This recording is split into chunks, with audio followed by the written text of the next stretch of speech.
what that means. Anyone? No reply. Everyone just watching my sweet, sweet face. Please enlighten us. Yeah, I mean, I will, but I just want to know before I start, anybody understand or can give me example of your own story? What do that sentence reflect to you, for you? So I just want to know before, I mean, better you, better for business could mean many, many things. So anyone wants to share something? You have 53 people here. I only see your names, but I don't see anyone's responding. I think it's the pressure of performing. Okay, I see attitude, correct. Be a better real estate negotiator. Yep, yep. Okay. No one else? Yep, your business is a reflection of your being. Before before I was asked to do this session, or before I actually did prepare for the presentation, I asked myself that question too. What does that mean? Better you, better, oh, once they sell $1 million listing. I'm very sure if you were to follow what we're going to talk about this morning, I think selling $1 million listing will not be that difficult anymore. Okay, so as I was saying, what does that mean before I read into it, before I studied it, before I studied the topic? For me, it just means know yourself. Basically, that's it for me. Know yourself. And I think that's the most important thing, because being in real estate, I'm not as long as most of you are, but I'm also not as fresh as most of you are. Very upskill yourself to be a better you. Yeah, that's perfectly sums it up. But I know one thing about real estate is that as agents, we tend to deviate away from what we want to achieve or why we join this industry. How many of you have done your GPS? I mean, you can type 1 if you have done your GPS. How many of you have done your GPS? If nobody type, I'm assuming you guys just log on to this session and, as I don't know, substitute for radio. See, one person have done your GPS. So most of you haven't done your GPS. Okay. Colin, I haven't. Newbie. Kimberly too. Yeah, haven't done. I do not know. For me, quite frankly, right, I do not understand why not many people are replying or responding to the question, because it's such an easy question. Personally, for me, if you want to be better, when, you know, it's a chance for you to talk and have a conversation, take the opportunity. It's not easy to have people to guide you and want to spend their time and sacrifice their time to guide you, right? So I can see a few haven't done their GPS and not knowing what GPS is. Okay. For the one who doesn't know what GPS is, I highly recommend you to talk to your coaches at your market center.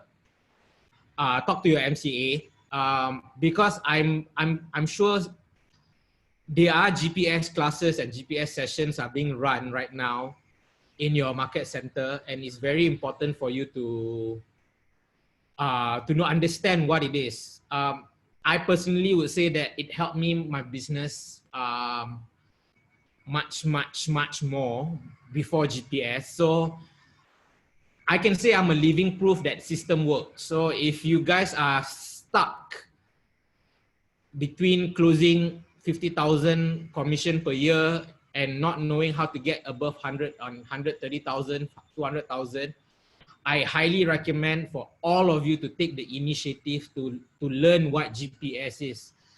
So the ones that already know what GPS is and haven't done your GPS, I am confident that most of you have good excuse. I give you the benefit of the doubt. But if you haven't done the GPS because you feel that it's not important or you don't have the time for it, well, I think you are highly mistaken, because the ones that give consistent result for their own performance every year, I think they would not have done it before without their GPS. And for the one that have done good job, haven't heard about it. Okay, so like I mentioned, Kimberly, talk to your market center and your coach, whoever your, I don't know if your coach is on this session as well, but if you're the MCA and coach, please talk to your MCA lah, huh? Now, during my session, there might be some interruption from my side on where I'm at right now. So if I do, I apologize. Oh, should I start? Is everyone ready? I've been talking like 15 minutes. I don't know if everyone ready. Okay. So let's do this.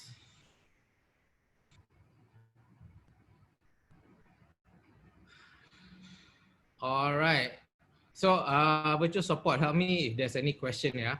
Because once I use the slides, I can't see anything. Okay. All right. So better you is better for business. As I've touched base a bit just now on what does that mean. To me, like I said lah, is about, you know, trying something new every day for me, trying to be better than I was yesterday.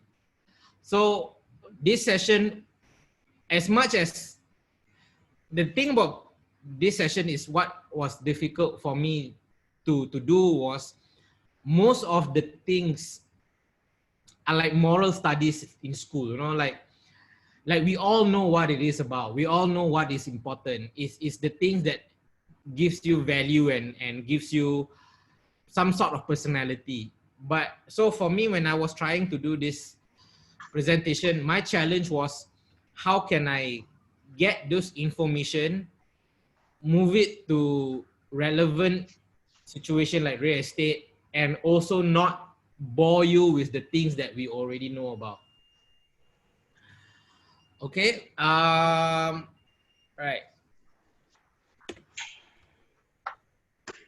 Yeah. So to become a better business person, first become a better person. So the contents of this presentation is not created by me.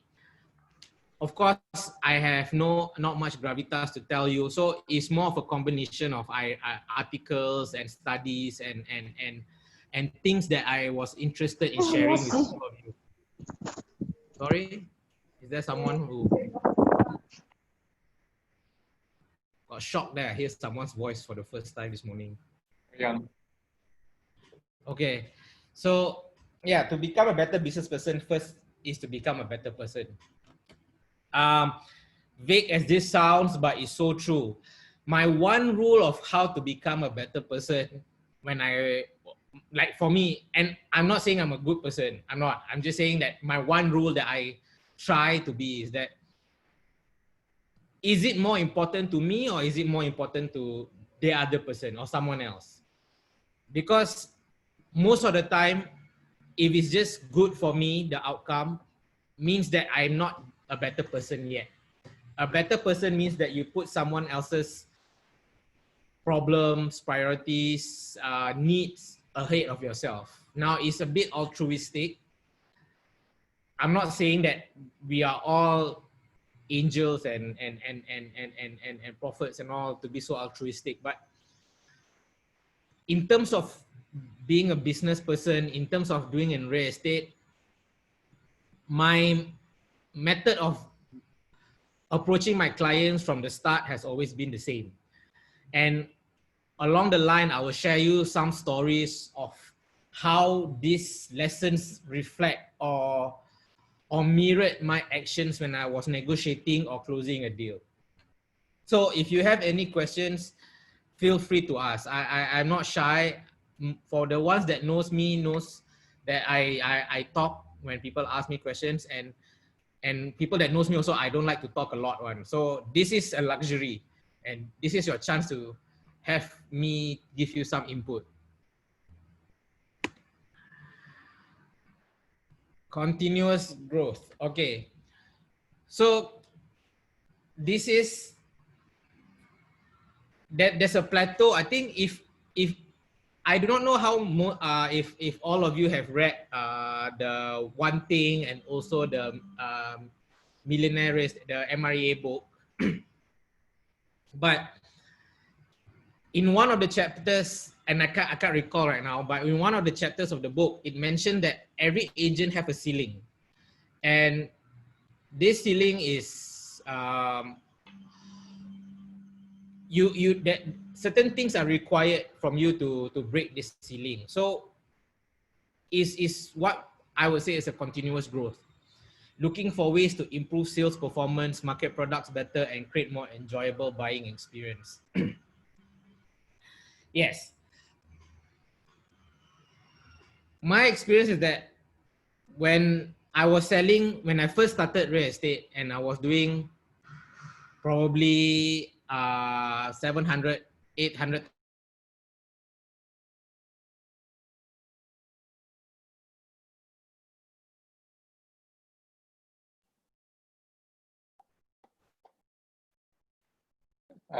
Faisal seems to be frozen. As I was trying to do $1 million property, I have to figure out what I can do on my side that gives me a better chance of selling a $1 million property. Now, the first challenge for me was to get $1 million listing. Okay, now it's easy. But when I started, it wasn't. And I'm not that old, but I've been doing this for some time. That time, it wasn't easy to get to get owners to trust any agents easily to sell their listing, because it wasn't like now lah, like everyone also agent. So my goal that time was to how looking for ways to improve my sales performance lah, and understanding if you want to sell $1 million listing, what channel should you use, and what marketing method should you use.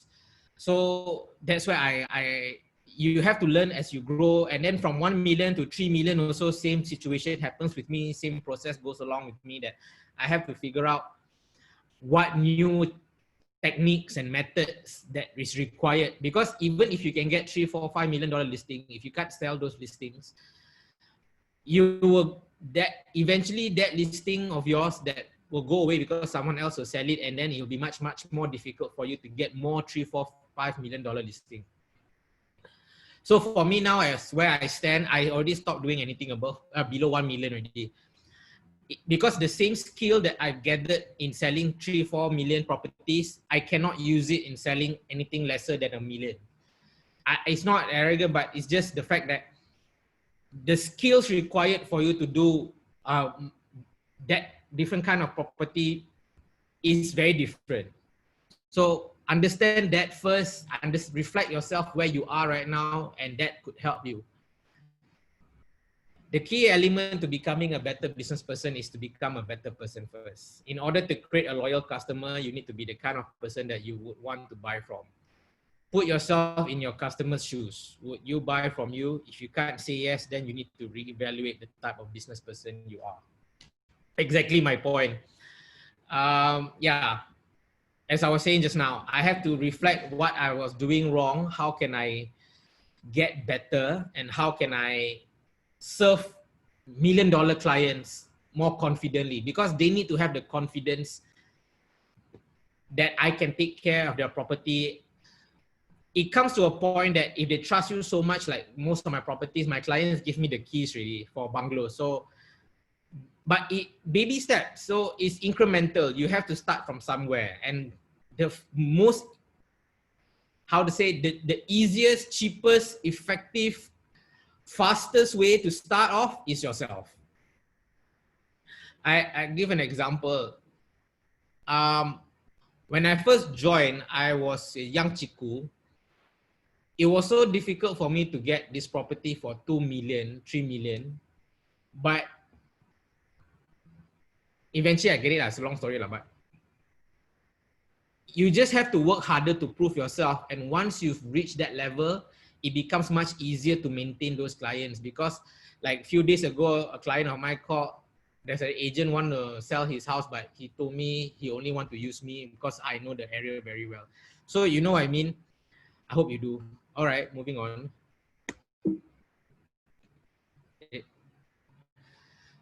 Learn to truly care. Item 1, learn to truly care about people. Learning to care about we can take some, I will read this out loud with you. Learning to take care about your own customers comes down to learning to care about human beings in general. Yeah, pretty much. Some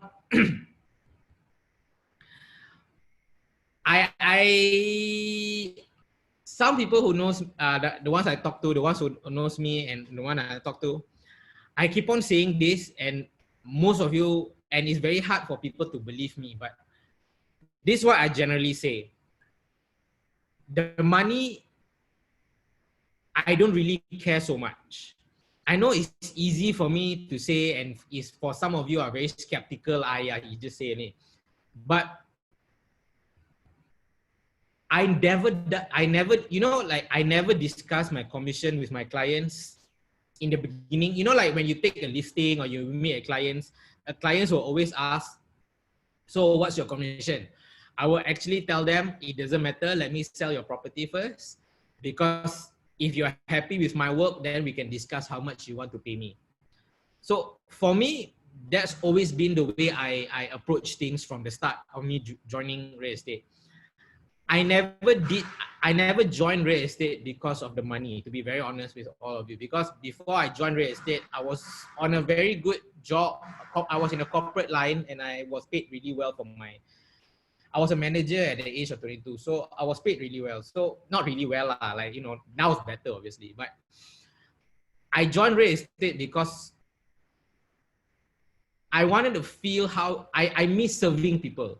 When you work with corporate, you only serve your boss or you only serve um, deadlines and all. But what I really miss was the human connection. It's not so much on helping. I will not use that word help, but so much on providing a service. So for me, from the start, I've never entered this line thinking about making a lot of money or just money in general. I was just wanted to care for what they need. And why real estate is because this is one purchase that people make, that if you do it right, you will have the right property for the next 20, 30 years. If you do it wrong, you will have to bear the cost of it for the same amount of time.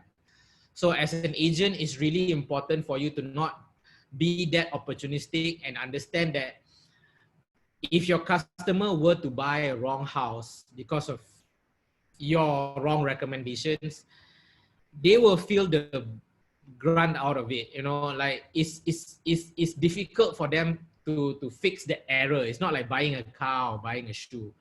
Real estate is one commitment that if you can put more time to be empathetic, you can put more time to understand what your client wants, what's their budget, what they're looking for, and etc.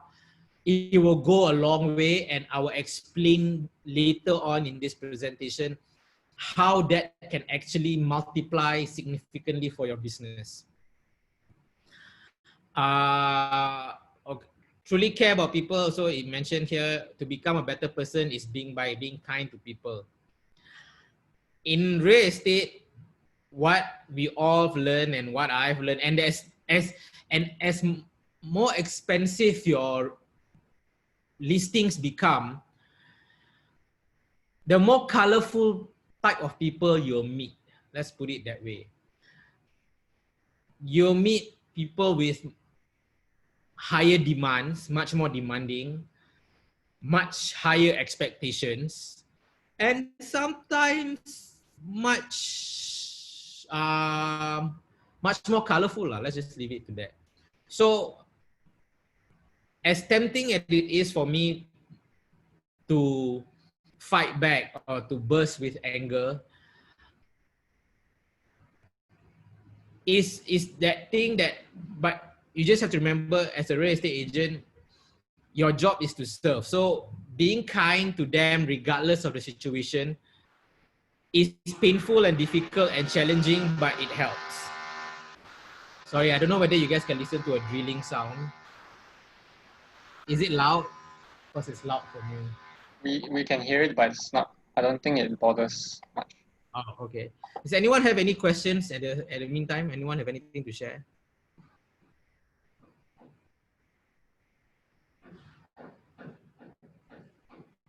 No questions so far. I want to take a sip of coffee first because I've been talking for 20 minutes.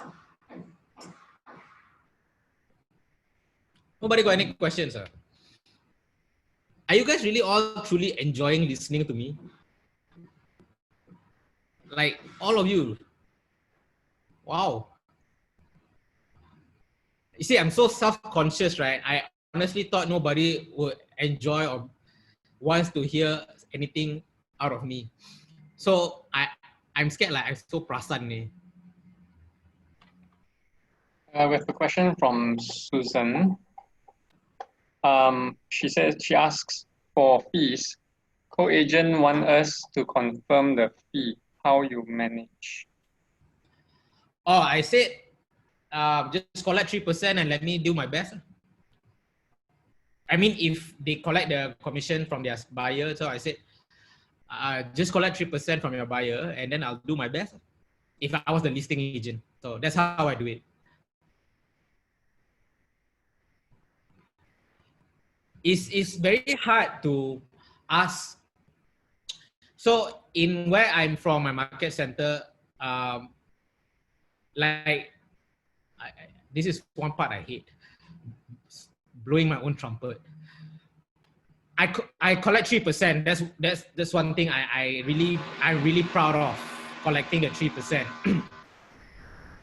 So how I do it, this is not really a secret of how I do it. It's how I approach collecting the 3%.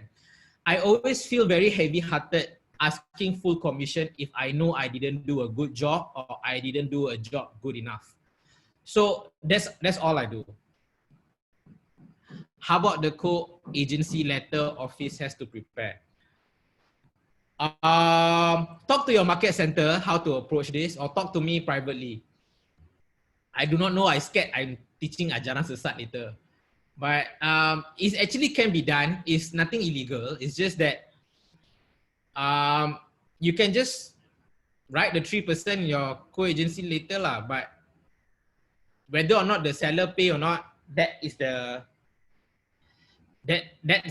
where we want to talk about lah. Do you, I can see the questions right now because I opened the chat box. Do you always go for exclusive authorizations? No, I don't. I don't like it. But that's just me. Take the things that you can take from me, ignore the things that you should ignore from me. I don't go for exclusive authorizations because I'm a very complacent person. I have this problem that I call it lazy. And if I don't feel a sense of competition, I am not as motivated to sell that property faster. I do not know whether that makes sense, but yeah, that's why I don't go for exclusive. I like general because I like the urgency. I enjoy the competition. The race spurs me. Because every time I every time I have a listing and I found out the owner sell it with another agent, I get very angry on. Like there'll be 3-4 hours or maybe 3-4 days. I'll be very down. I just don't understand how I cannot be the person that sell it, since I spend the most in marketing and advertising. So I like that. I like the fact that I always question myself. I always question the fact that am I doing enough? So in the beginning doing real estate, I did use exclusive, but it doesn't work for me. I need something to work for me. Okay.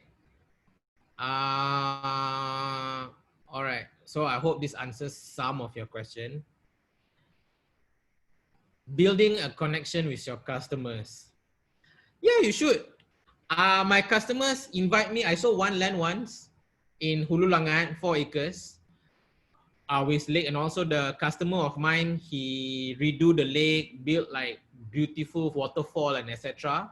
After it's done, he gave me a call. He asked me to come over to see it. I went, and then ever since then, I have like an open, like that one customer. I can go to his orchard anytime, and yeah, take anything I want. So yeah, build good connection with your customers. Be friendly, be kind. Trust me, they appreciate it. One. Now, next slide. Be consistent in business and personal relationship. Yeah, as mentioned many times, and this is will be the common theme as we go along throughout our session, is that be nice, be courteous. I'm gonna repeat myself too much, and if there is a life experience that I can share with you, I will. It's so hard to share experience that I'm nice or courteous because that's just too prasan. So I also don't know how to share those, but I'll try. But yes, be nice, be courteous to everyone around you. Sometimes the most important reason why you need to be kind to people, right? Regardless of how they are, because you might not know there are people out there, those people might just have a worse day than you. That's why it's more, no matter how horrible your day is, just remember that there are people who having worse days than you. That's why it's so important to be kind to others. And it actually reflects so much on you, and reflects so much on the situation around us, that people will tend to appreciate it, and it will help your business one. And I do not see the opposite or the flip side, the downside of it. Always be authentic. Yeah, authenticity. So when I talk, you guys can read. So if you don't want to hear my voice, you can just read my writings. Authenticity is the key to building a business. Be genuine, to show honesty, show them you genuinely care. Being authentic doesn't cost anything. It only requires your awareness to the people around you. Most people want to improve their business, that they forget about improving themselves first. Focusing on becoming a better person each day will ultimately help you improve your daily interactions. So before I was doing this, before I was asked to do this session and preparing for this session and building this session, that has always been my mantra every day. I know it sounds so hard to believe, but if you ask like my wife and my mother and my friends, they know I always keep on saying to them, and I always keep on preaching to them, be better than you are yesterday. That's it. Like, we make mistakes. That is, nobody doesn't make mistake, especially in real estate. Real estate, right, is one industry that mistakes will happen, because we are dealing with minute details, like figures, like we tend to overlook. So always try to be better than you are yesterday. First and foremost, how you approach to people, whether or not the conversation you had with a person today is you could have done it better. Ask yourself, how did that viewing go, whether the customer was warm to you. Now, I spend a lot of time, I wouldn't say time, every day I spend some portions of my time asking myself that every day, and I swear this on my most sacred belief. Is something that I keep on questioning myself. Was I good today, or can I be better? That's it. And why, and this is before I created this, and why is this so important to me is because that as I do real estate, as I go along in real estate, I, I see the industry is becoming so saturated in a sense that you cannot identify a good agent easily anymore. And for me, that's the challenge. So, and why is it important to identify a good agent? Because when agents are generally have a low standard, when agents generally have a very low bar, it reflects poorly on the whole real estate industry in a sense that even your clients won't trust any real estate agents or any real estate professionals, even as good as you are. Like pepatah Melayu say lah, like setitik nila rosak sesusu belanga. I mean, if you want me to translate, it means that I can't do literal translation. That sounds so weird. It basically means like a small group of people can destroy, or like something bad can destroy a pool of good talents, good people. So I encourage everyone to be authentic, be truthful to you are. I fight with clients before because sometimes some clients push my buttons too much. But as long that you know that you have integrity, you have principles, it won't cost you so much to lose one deal, two deals if you're authentic, because you will gain better deals later on. And that's for sure. Real estate or this industry is not a sprint as so much as a marathon, because you are in the job of serving clients. So referrals and impressions, those matters. You have no product, the product is not yours. You're not selling anything that you own. You're only selling your service. I have one case I did 7 years back. I did a house in Putra Heights. The house is overpriced compared to other houses selling in that area. And the house is far from me because I stay in Damansara. So I closed. I advertised the house. I think a year and a half. I don't get any callers, anything. And I only had one call, and to arrange one viewing. And I told myself, I really do not want to sell this property because it's costing me a lot. So this one viewing, I wanted to close the deal with this one viewing. I did it. How I do it, I went in with the idea that I'm not selling the product. I'm not selling the product. I'm not selling the house. I'm selling myself. They want to buy the house because of me, not because of the property. And that's just what I did. And that's my whole chant, my whole mantra as I was driving to Putra Heights. And I did it. I saw the client, the house is 100,000 overpriced and it's basic, but I did it because for me, I think it worked because of what I was trying to achieve, i.e. selling myself. So that's the story lah. Like basically it works lah. And after it works, I realized that, actually, yeah, I learned that you're not selling the product, you are selling your service. And from then on, I would say 90% of the listings I sold, they bought it because of me. They didn't buy it because of the listing. Because as buyers, listings are everywhere and anyone has it. Like it's everywhere, literally it's everywhere. But they want to be influenced by the right person. They want to be encouraged to buy by the right person. They want a professional, a person who's authentic, who's genuine in guiding them to buy. That's who you need to be to close the deal. I sold a house, 4.5 million, 2 months ago. 3 agents brought in the same offer, but the owner only chose mine because I invested a lot of time. being so nice to the owner. Yeah, it helps, trust me. All right, next slide. I talk too much on this slide. One big things out of your life, expect big things of yourself. That's a quote by me. So if you have any issues on that, say it now. If not, I'm gonna assume that all of you guys gonna print this out with my name on the bottom and just live your life to my mantra.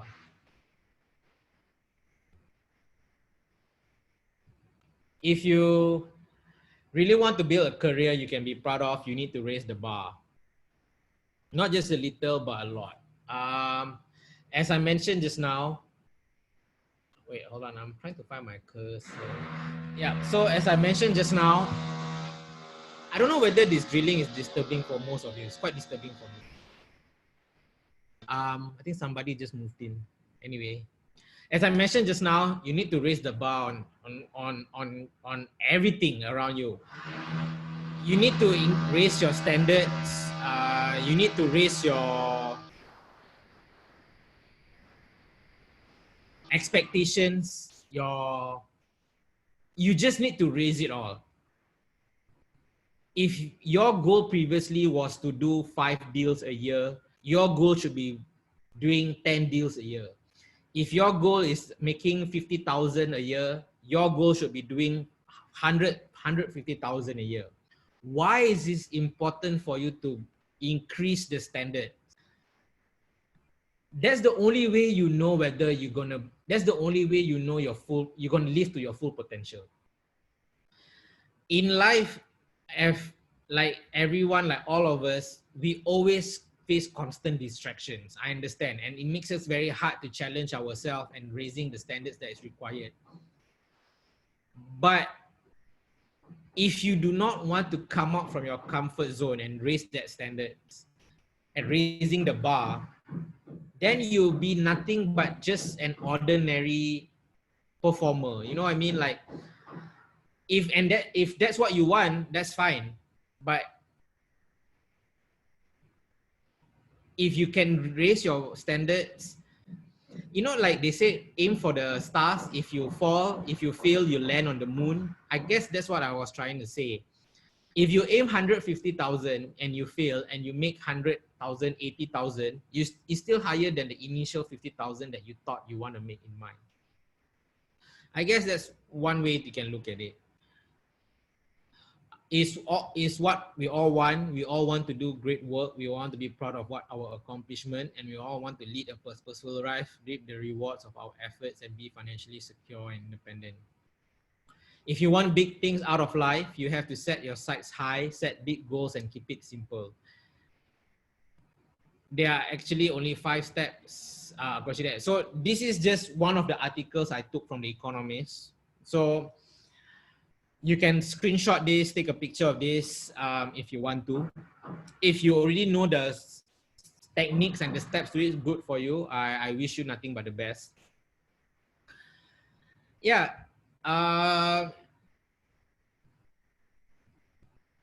For some of you that haven't done your GPS, it will be great if you can start. If you guys have time on your hands, it'll be great for some of you to read the One Thing book. All of you doing real estate must have a purpose. Either you know it or not, you must have the big why, your one thing, your goal. Talk to your coach, talk to your team leaders, your PCs, to develop and understand what is your big why, what is your goal. It's not easy because this is a personal thing, but if you can start by being truthful, being authentic and genuine to yourself, if you can start by raising the standards that you expect from yourself, if you thought before that you only want to spend 2 hours doing real estate work and you want to do 4 now, if all of this are ingredients that you already have, I would recommend so much for you to develop your GPS and understand that how important it is. Because if you have the right ingredients, all you need is the recipe to make it perfect. So that's what we're trying to achieve today.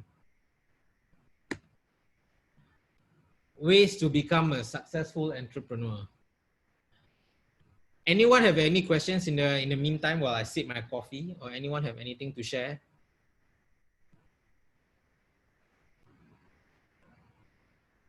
No, nobody. There was a question from Susan earlier. She was asking if you can give an example of the kind of things you did to your 4.5 million deal. Oh, okay. The owner is stuck in Peru. She's a expat. I mean, she's not an expat lah. She married an expat. So on January, they went back to the husband's hometown in Peru. Thought they're gonna stay there in Peru for 3-4 months, and then COVID happened March 18. So she's stranded there.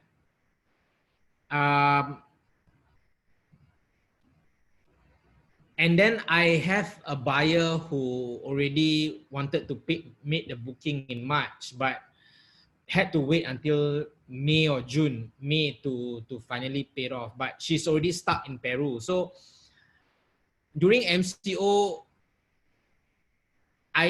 and she's a very nice, sweet old lady. She's around 83 years old. So she's high risk group during COVID. So when she's in Peru, she's only stayed in her apartment. She never went out. She's so scared.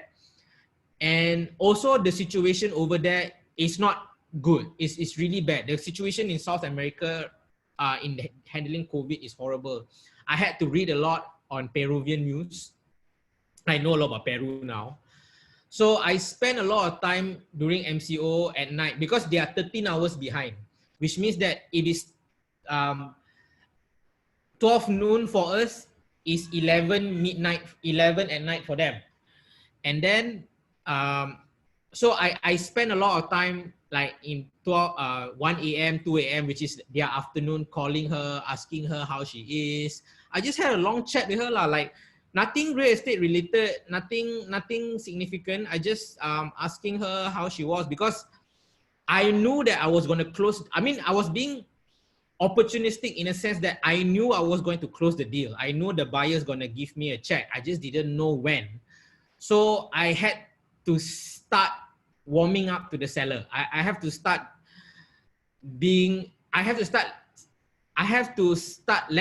the seller know who I was. Before this, she only knew me as Feisal, the real estate agent. But I wanted her to know I'm more than a real estate agent. I can be someone that she can talk to about everything. So the COVID gives me the lockdown gives me a perfect opportunity to develop that relationship with her lah, because we didn't have much things to do that time, right? So, but I knew the check was coming. I just wanted to know that once I got the check, if it's lower than what she's looking at, I can warm up to her in accepting my client's offer. So that's the kind of things I did in that deal.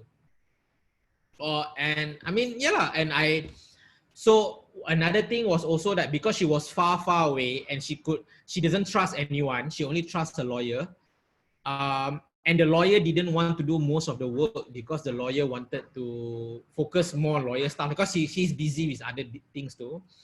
So they entrusted me to negotiate the terms of the SMP before the booking was signed because the lawyer don't want to mess around with the. So I know as agents, it's not our job and it can be very tedious to negotiate the terms of the SMP first before anything. But that's the service I had to do because I was competing with other offers as well. I knew there was other offers coming.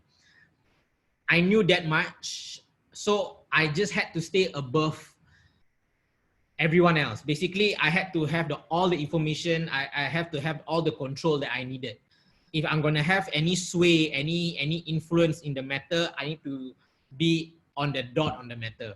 And it took a really huge toll on me. I was really tired at the end of it. I think people that saw me in the office towards the end, I was just deflated. I was just insanely tired.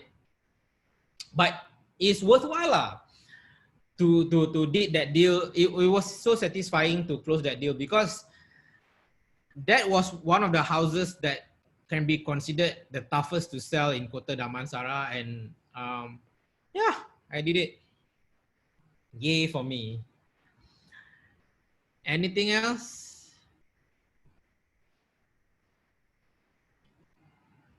Any other question? I want to sip a coffee.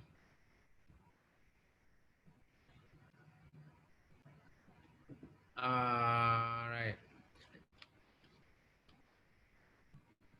Wait I can try to remove this chat box, but I can't see my cursor. I'm gonna close this for a while. All right, I'm gonna sip another coffee.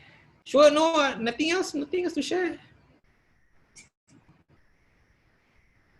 I feel like I've been talking by myself. I don't know whether you guys are enjoying it or not. Man, this is so.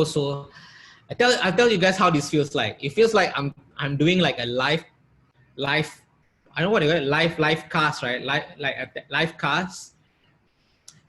Like, you know, like they're selling the cosmetic product, but because I cannot see the bubbles floating from below, like people saying like thumbs up and all, so it's so self-conscious. I feel like I'm talking by myself, like facing like in front of a mirror, and but I know people are looking at me because they are recording this, so I'm also a bit conflicted. Anyway, that was just a sidebar. That was an advertisement by me. So if anyone want to have anything to share, just go for it, okay? Be passionate. Yes.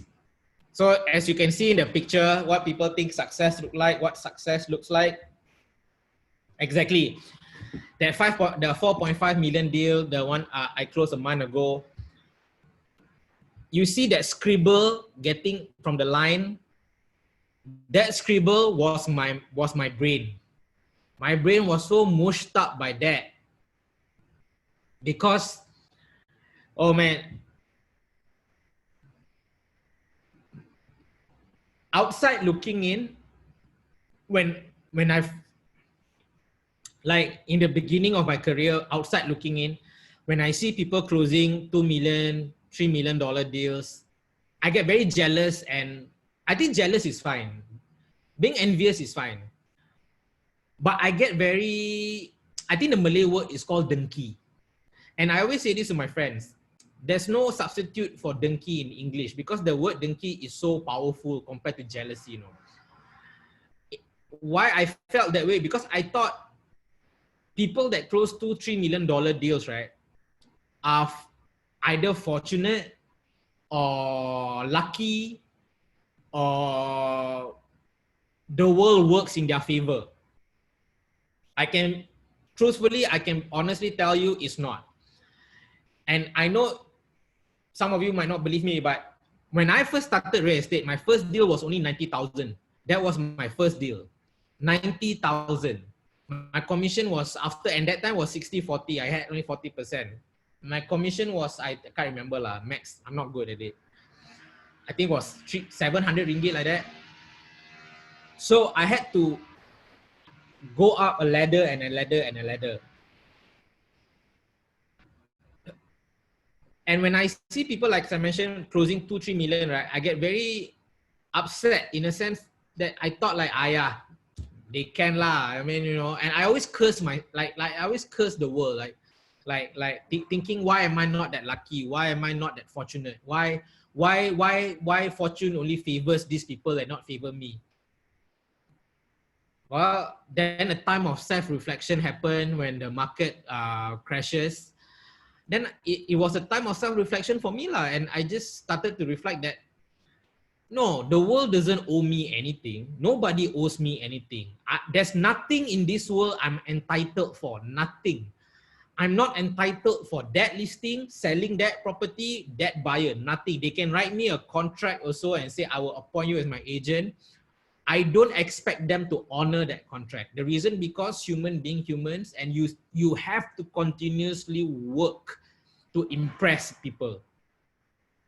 So as I move along in my, how to say, my stages of being a real estate agent to where I am now, and I'm not at the end yet, nowhere near the end. I will get better. I promise all of you that. I realized that the harder, the bigger the deal is, the more expensive the deal is, the more challenges it has, the more difficult it has. The headache you have, in doing a 3, 4 million, $5 million deal is so different than the headache you have in doing $1 million deal, because clients' expectation. People pay more because they expect better. They expect better things, better service. You're gonna get paid better by giving better service. So if you feel that you're stuck in the muck because you're wondering why the world doesn't love me, you went to prayers a lot already and still cannot close big deal. Well, effort is so important. Effort beats talent when talent doesn't work. Remember that. So that's great lah. Basically, it's perseverance. When things are down, when the chips are down, you have to dust yourself off and get back up. Remember when I said just now, if another agent sell a listing of mine, I get very angry. I do. I get very angry, but I always promise myself I will never make that same mistake again. Like I always try to know how the agent can sell and not I sell. So I was always looking for the answers. And when I find the answers, I will always tell myself that same mistake will never be repeated. And I've been keeping that promise ever since. And like I said, I will get better. I will be better. And that is scary for some people. Yeah. So hard work and perseverance. Do that. Make customers fall in love. Okay, now we're gonna get into some study, some research, some data, so you guys won't get as bored as listening to my point of view. Now you can listen to people who actually done their research. So read up on this while I drink my coffee.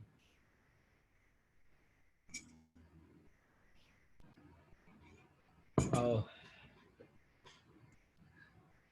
81% of companies who provide great customer experience and satisfaction do much better than competitors.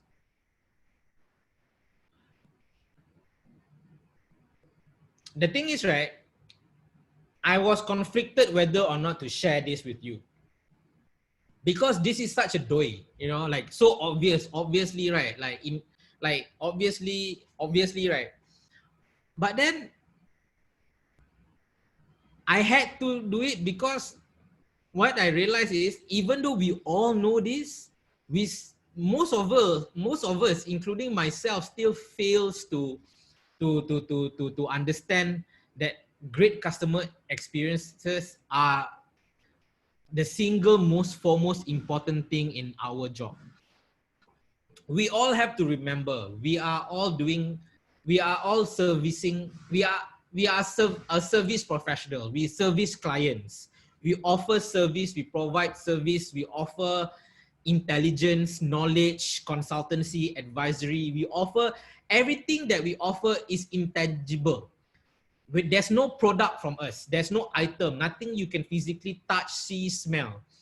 Everything that we do for our customer, everything from start to finish to start again, is all, what's that word? Like intangible, yes, but there's another word I forgot. But that's my point. And how do you measure that? Is by giving great customer experiences. Now, I'm sure some of you can relate to when I'm gonna share this, but sometimes when I co-agency with another agent from another agency, especially from another agency, I always feel that that agent are not as motivated in giving a good job, in giving a good service, a decent service even for that matter, but is so motivated in just closing the deal and making the sale. And as you know me by now, I hate it. I really do. Because you are chasing something that haven't happened yet. You get what I mean? Like most of it, like most agents I see, they are chasing the money when the money haven't arrived yet. You are chasing something that haven't happened yet. To get that money cleared, right? To get that money into your bank account, right? There are so many other steps that needs to happen first before you get the money. And when your only focus is the money, you will you will miss all those small details along the way. So when I quote agency, right, the deal will not koyak lah. It will go through because of me, obviously. Haha. But my point is more that because at least I can keep I can keep a straight head. I can focus on what really matters. But maybe that's why when I see other agents, and most of the co-agents I co-agent with on a deal, when I look at their profiles or when I see what they do, because I have big listings, right? These agents all they've never done $2-3 million listings. They only do rental or less than $1 million, right? So for them, when they see 3-4 million and then when they translate the commission, it seems so bountiful to them that they are becoming like so blinded by that money rather than getting the process done properly first, getting the customer to enjoy the experience, to understand the property they're buying instead of pushing. So I hope the ones that are listening to me right now who are actually understanding this, I can honestly guarantee you that if you do it right, you focus on what really matters, I can honestly guarantee you that you can be much more successful than where you are now. If customers can read you, we can touch on that later, but people can see your intentions, whether or not you think you are a good actor or you can hide or they don't see it. Oh my God, we are so transparent that everyone can read everyone when you're in it just for the money lah.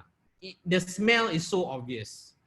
So try to change that mentality by doing what is right. And as the last paragraph says that if you think you can just make up that cost with new customers, it costs 6 to 7 times more to acquire new customer. So unless you enjoy spending more money and your costs, then go ahead lah. Okay, recognize the word of mouth. Now, this is a lot of word. So basically, this is referrals. This is basically purely just referrals. As we've touched on before, being nice, being authentic, being courteous, being everything. How this helps you later on and bigger is because of people referring you. 9 out of 10 of my listings I have now are all referrals already. 50% of my buyers are all referrals already. And I do not need to work as hard as I did in farming or getting listings anymore. Because people just give me these things. And generally most of them is because they say, hey, you help me with this and you help someone asked me to contact you of that and etc. I do not want to talk so much about this because I think this is very obvious. So this is just the study of word of mouth, which is referrals. Like 84% of consumers all over the world trust recommendations from friends and acquaintances, and customers you acquire from referrals have 16 to 25% higher lifetime value than those you acquire from other sources. This is very important. So make sure that you're being a better you is your prime technique, because it's free, it's cost you nothing, and then it will just grow your business tenfold. Start before their customers. Okay, wait, I'll drink. Any questions first? Anyone want to say anything? I want to drink my coffee. Thirsty. There's a question from Colin. She's asking, in a scenario where you are the co-agent in this process from the beginning, but you realize that you're putting in more effort and work, yet you need to split the comms. How do you handle this situation, or will you just take it as a learning experience? Good question, Colin. That's a very good question, and I think that's one thing that all of us when we do co-agency tend to feel at least once in our work life. So it goes this way lah. You can't help it. You it's like, remember in school or college when you have team assignments, not everyone contribute. Yeah. So you can't help it. You do not know what kind of person you get into when you start the work. There's no control over that.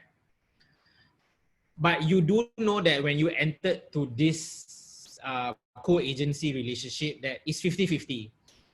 So like it or not, as tough of a pill of it to swallow, it has to be 50-50 lor. Even if they don't contribute as much as you, but we are gentlemen. We are men of our words. We have to honor the agreement that we set out from the beginning, which is 50-50. If you did more of the work than the other person, means that you are a better agent, you are a better person. That doesn't devalue you. That doesn't mean that you're not appreciated. You should be proud that you could do it by yourself, and you get the money at the end of the day. So it's a lesson also, of course, that whether or not you want to learn, whether you want to co-agent with this person again, or if you can give a lasting impression to how professional you are, then maybe you can influence him to be a better agent, I guess.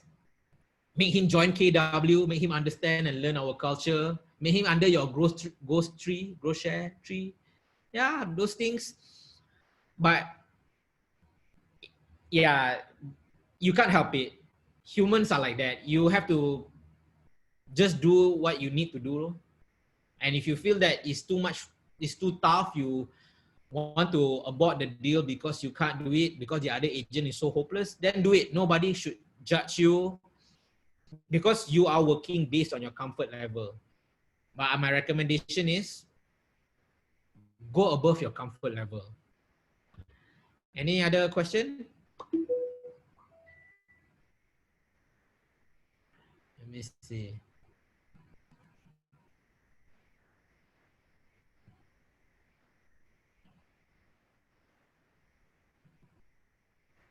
I'm reading your comments for now because my throat's my mouth tired. So give me like 1 minute to read all your comments about me.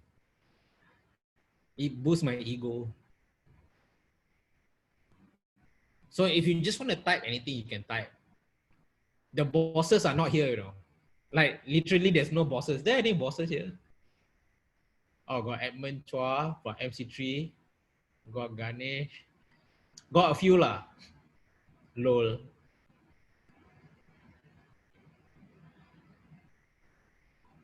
Yeah lah. But so far the bosses haven't called me yet. So I guess I'm doing the right thing.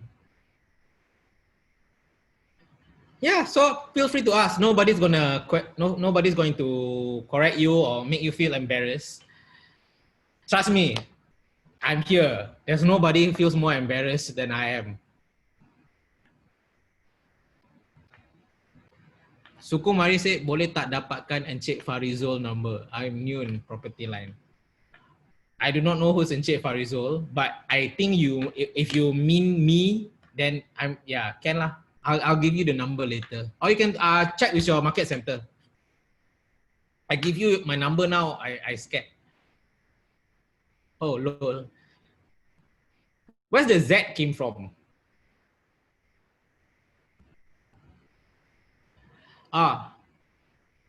Okay, Sukumari. Maybe I can later I'll message you personally my phone number, or someone can message him personally my phone number. can go out on a date. I have to say I'm taken, but you know, never know.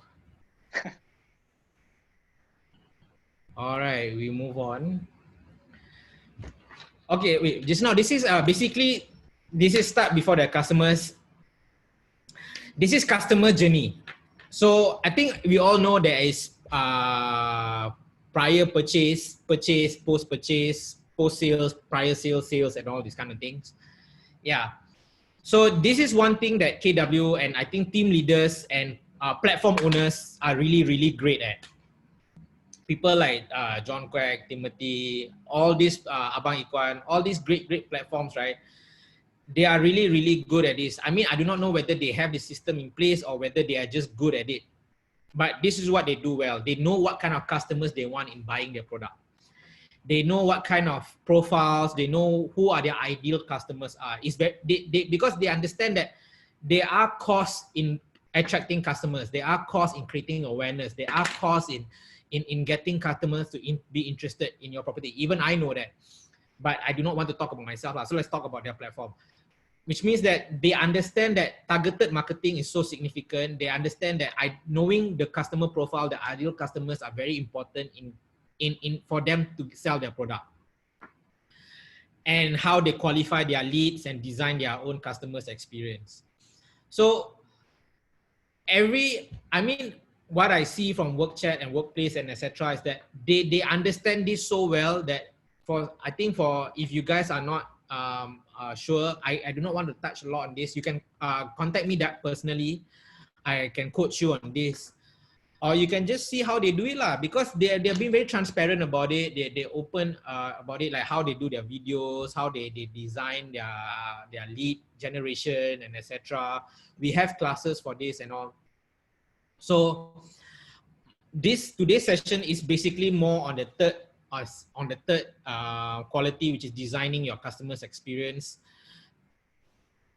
Because the better experience you provide for your customers, I mean, I think I've mentioned this to boredom already by now. The more honest, the more faithful they are, they will be with you, and they will continue buy and sell with you. And like, I have many listings before, right? I just don't do the viewing anymore.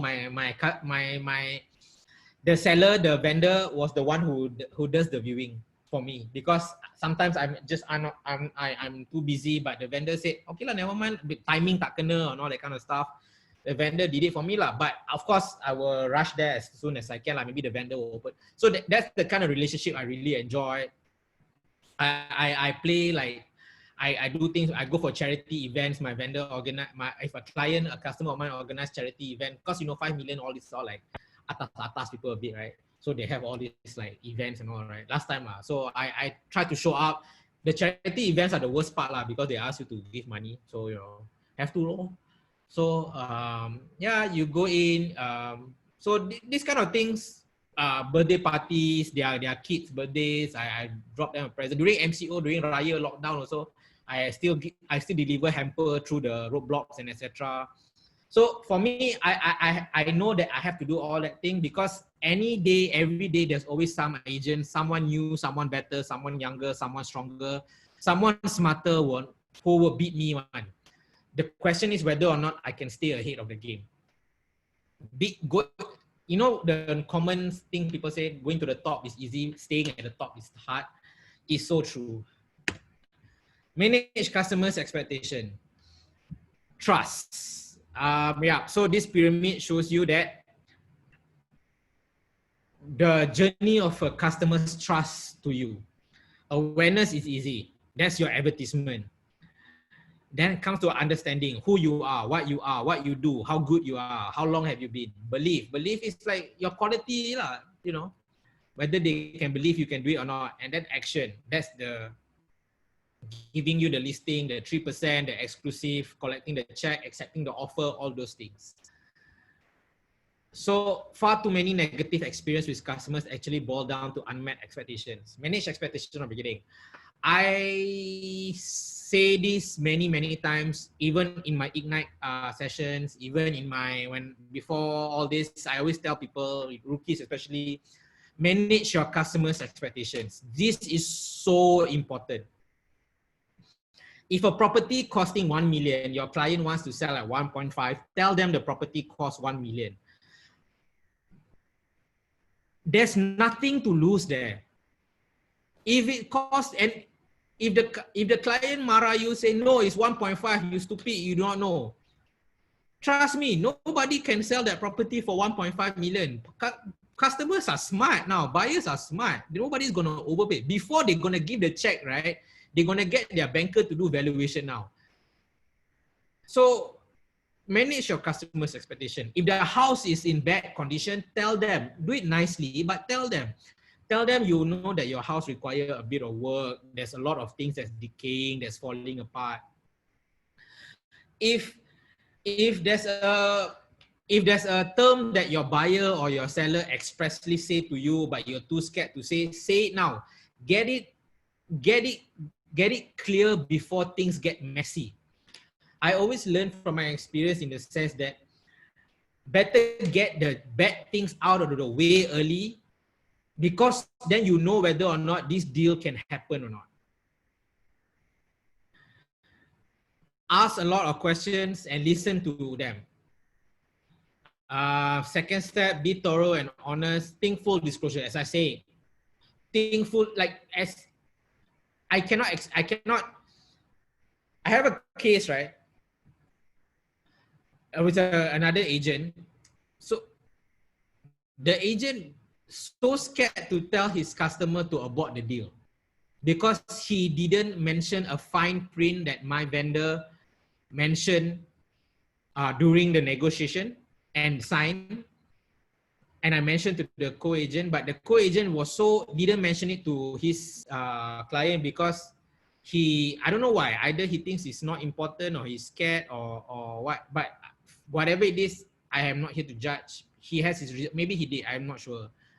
But full disclosure, tell them, because if they're not agreeable to it, then you can work it out in the beginning. You can work it out how to find the middle ground in the beginning. You can work it out how to fix that problem in the beginning.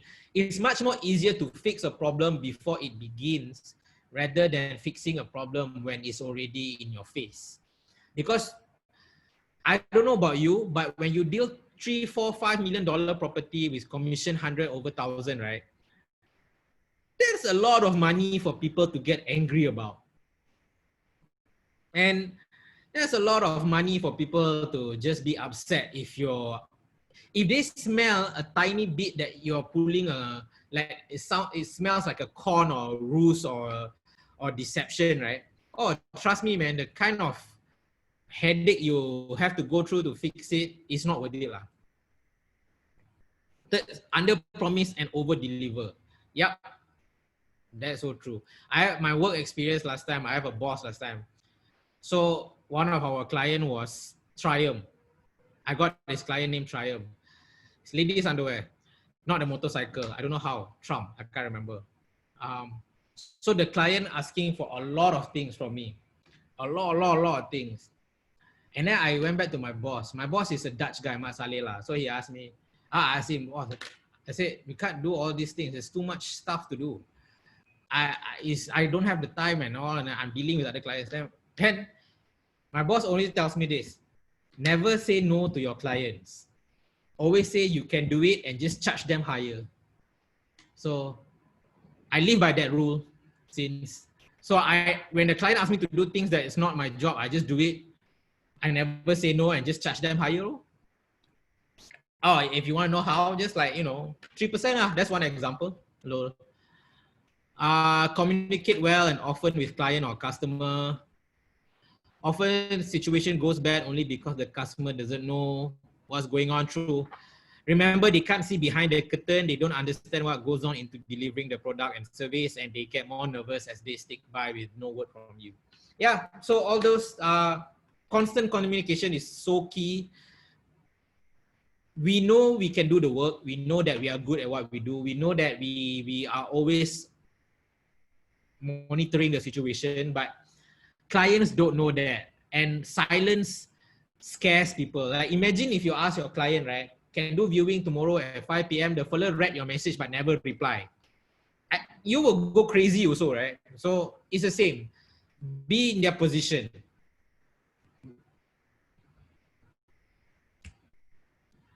Be authentic in customers interaction. Any questions so far? Not? Is there anything that I need to know about?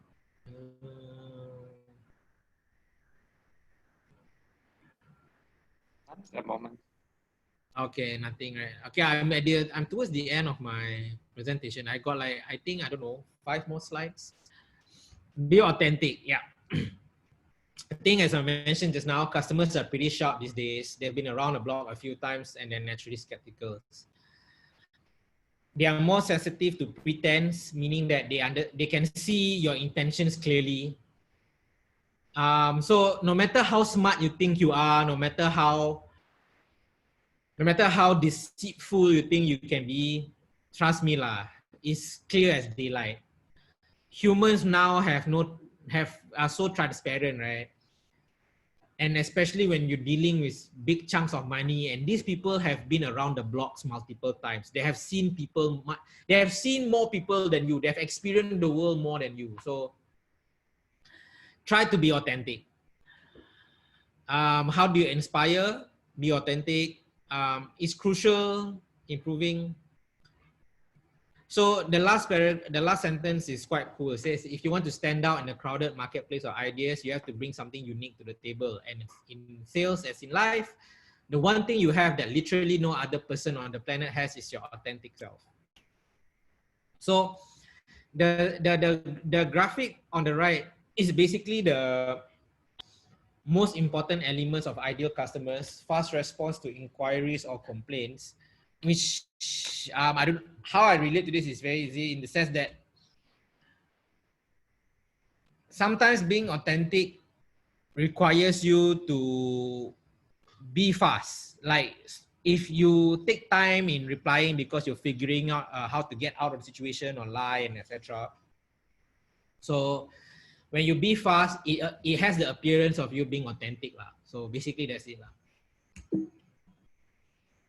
Treat customers like loyalty. Bad customer experience costs US businesses 41 billion a year. So when customers have a bad experience, 58% tell their friends about it. Bad news indeed travel faster than good news. First rule of good customer service is to respond as quickly as possible to every single question or complaint you receive. So don't ever fail to respond because you'll only get worse. If you do not know an answer to something, also respond. Tell them, I'll find out for you. Give me 1 or 2 hours. My normal reply is, give me an hour, I'll find out for you. That's my normal response if I do not understand or know the answer to the question. That's what I always say. Give me an hour. I always give a customer a timeline when they can expect to hear from me. Because I hate it when I call people like customer service in Astro and they say we will call you. I do not know when. I will always want the same expectations as I want upon myself. So do that lah, if you all can take this out from today. Practice active listening and follow through, not follow their heart. It's easier than you ever communicate. It's easier than ever to communicate. You have social media and everything. Now, WhatsApp are not really a good, for me, way of branding yourself. Let's use that word. Yeah, WhatsApp is not a good way for me to branding myself. Why? Because subtle tones, subtle things about you, it's very hard to express it on WhatsApp. WhatsApp is ones and zeros. So I always take the time, if a customer to give me a listing and I've never met the customer, I always make sure that I will meet the person. I need to know what kind of person I'm working with. And if I have an offer, I will not text them, WhatsApp them the offer. I will meet them face to face. They say have to meet. I say I'm old school that way. I need to know your point of view on this. WhatsApp is difficult. Like if you say the price, right, the offer, right, and then they reply back, no, too low. it's so hard to follow up on that conversation. So I I would tell people that if you can spend more time to make an appointment with your client, do it. If you can spend more time, make an appointment to talk to the client over the phone, do it. Both ways are still better than just texting. Idiosyncrasies, that's the word. Okay. So yeah, so everyone have their own idiosyncrasies, have their own personalities. And it's our job as a service provider. We are, again, I like to highlight that because a lot of real estate agents fail to understand that we are selling our service. So it's good for you if you can try and take more time with them. My battery is like down, so let me like my own battery, so let me drink coffee first. Okay. Be open to change. If people give you criticism or comment, take it to heart. This is my second last slide. I'm not going to talk about all this. You guys can take a picture of this and all. This is not my words. I didn't write this down on a stone and preaching this. I got this from like journals and magazines. And when I read this, 80 to 90% of this I relate very well to. Is the rules that I live by on every day of my life. The whole point about being a better person and a better business person is that it's always about trying to be better, right? Trying to be better than you were yesterday, trying to improve and upgrade yourself, which means that if you have certain things here that you do not have yet, whatever you have, you can cross it out your list. Whatever that you need to improve, you can circle those things and try to work on that.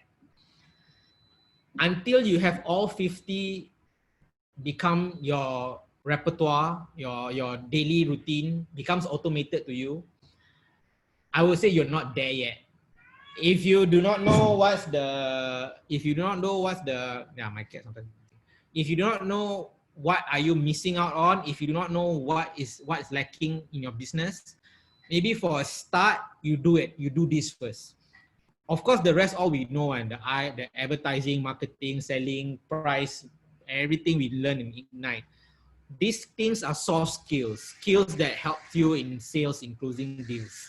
Because it's everything about what we talk today is all about self-improvement. It's all about being better.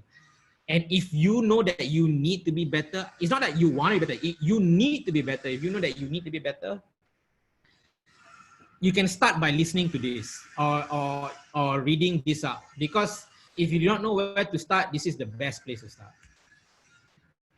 I leave you with this. I end this presentation with this quote.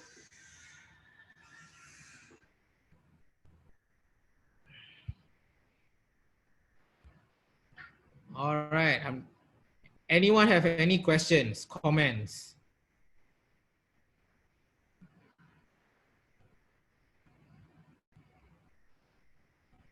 Anyone? Is everyone still listening or everyone just tidur there? Go back previous slide. Amirul, can you go back to the previous slide?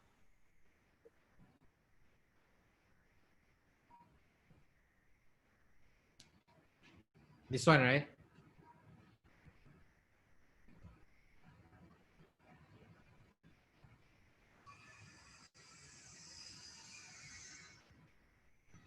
Anyone got anything to share?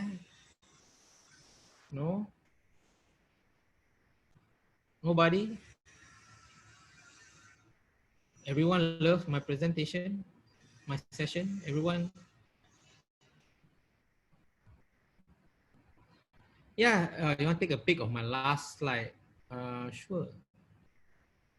This one, right? Okay, can everyone type in your ahas? What have you learned today? What's your ahas for today? Everyone, please share me your ahas. Trust me, you know, if you learn a lot, right? Or if you want to share what you've learned, right? It helps you in your first step to being a better business person. If you all feel so reserved, like you all feel like I'm better than this. I don't have to get involved. Like I'm smarter than this. You can maintain that mentality,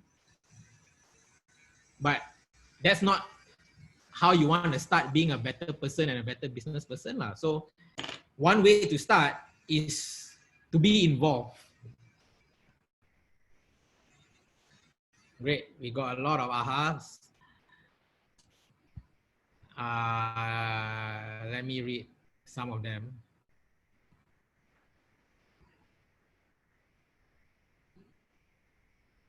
Be authentic, be yourself, serve your client, be kind, empathy to customers, loyalty, effort beats talent. Yep. Spit out the dirty things to the beginning, learning based, be authentic, work hard. One of the 6 PPs, yeah, it is. We provide experiences. Yeah, basically. So I'm gonna pass on to someone from regional because they have updates. And before I do that, I will give you guys one more chance to ask me a question because again, if you know me, I don't entertain people. And so this is your last chance in asking me anything. If not, if you ask me later, don't hope for me to answer you lah.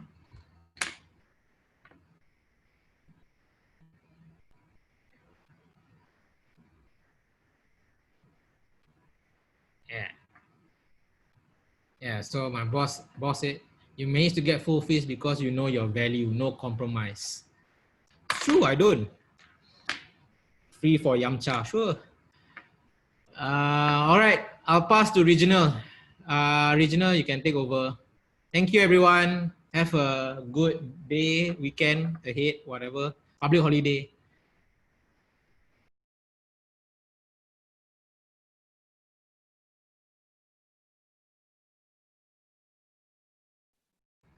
Lynn, we can't hear you. You're mute. You're mute. Okay, thanks, Amirul, for the heart-to-heart sharing.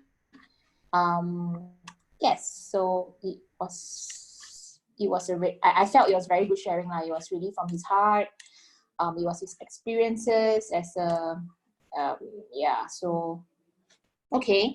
To end today, just before we end, I would like to share some announcements. Hold on, can you guys see this? Can see? Yep. Okay. So our usual, if you want to purchase the books that by Gary Keller, you can get yourselves a copy today. You can email hello@refill.com, or if you are from a market center, you belong to market center, you're a KW, you go directly to your market centers to purchase. That would work as well. So the one thing is the one that Amirul mentioned just now, to know your big why. That's the book in white. So each book is 110 each. Yeah, if you're not from Keller Williams, if you're not from Whitfield, email us at hello@whitfield.com, and then we can arrange with you on how you want to pick up or whether you want us to post it. Okay. Okay, this is the next public training that we have, the public training that we have. It's with the Locken Group. The Locken Group is from the US. It's based in, I think, Houston, if I'm not mistaken, Texas. They have 9 over years experience in real estate, and they're the #1 in the US for the Houston metro area. They are going to talk about how to master your real estate systems, how to actually grow a team, work together as a team, build your business in the real estate. So do tune into this. This is on the 28th of August on Friday morning. Yeah, so normally our international trainings are all at night, but this one we managed to get them in the morning, 9:30 a.m. to 11:30 a.m. So lock it into your calendars, sign up with us, go to our Facebook page, like us, follow us. And the registration link is on the group chat. So if you can take a look at the group chat, the link to the local groups training is there. Yeah, or else you can also do the QR code thing, the one that everyone's doing now. So yes, please sign up with us, and we'll get a Zoom link the day before the training. Okay. Yeah, so thank you for tuning in. Thank you for your time. I think all of us just write something in the chat box encouraging to Amirul. He's really given up his time. He's really shared with us from his personal experience. So thank you, Amirul, for your time and for your sharing. And we will see you next time on 28th of August. Thank you.